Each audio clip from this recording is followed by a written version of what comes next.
The world's only absolute monarchy is located in this tiny landlocked country. And if you can't guess where it is or name that country, don't feel bad. I'm here to help.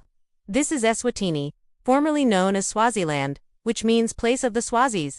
The Swazis are an ethnic group of people who have inhabited the region for many centuries. The area was first colonized by the Portuguese in the 15th century, but it was also a point of interest for the British and the Boers, the Dutch settlers who established a republic in what is today South Africa.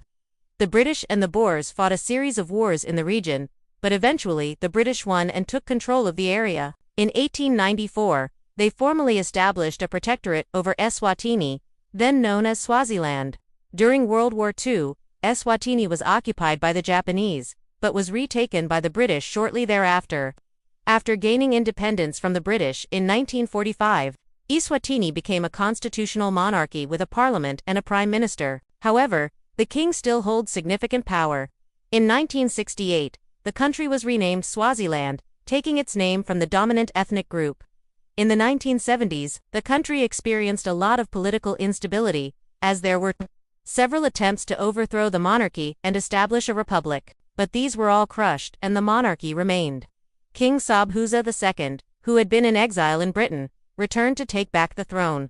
He went on to rule the country for 82 years until his death in 1982.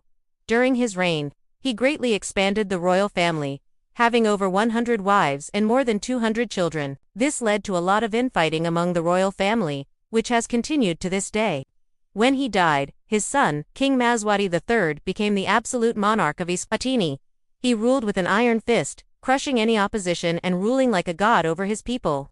Today, the country remains an absolute monarchy with no term limits on the monarch's power, and King Eswatini III is the world's last remaining absolute monarch.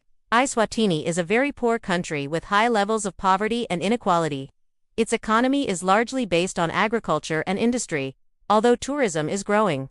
The country has experienced some economic growth in recent years, but it is not enough to make up for the country's high levels of poverty. In recent years, the country has faced a lot of protests and unrest as people have become increasingly frustrated with the government's policies and the country's dire economic situation.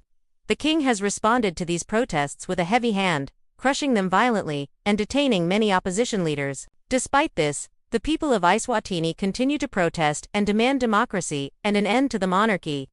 So, while Eswatini may be a small country, it certainly has a lot of problems. Hopefully, one day they will be able to achieve democracy and a better quality of life for their citizens. Thanks for watching. If you enjoyed the video, please hit the like button and subscribe if you want to see more geography videos. And as always, thanks for watching.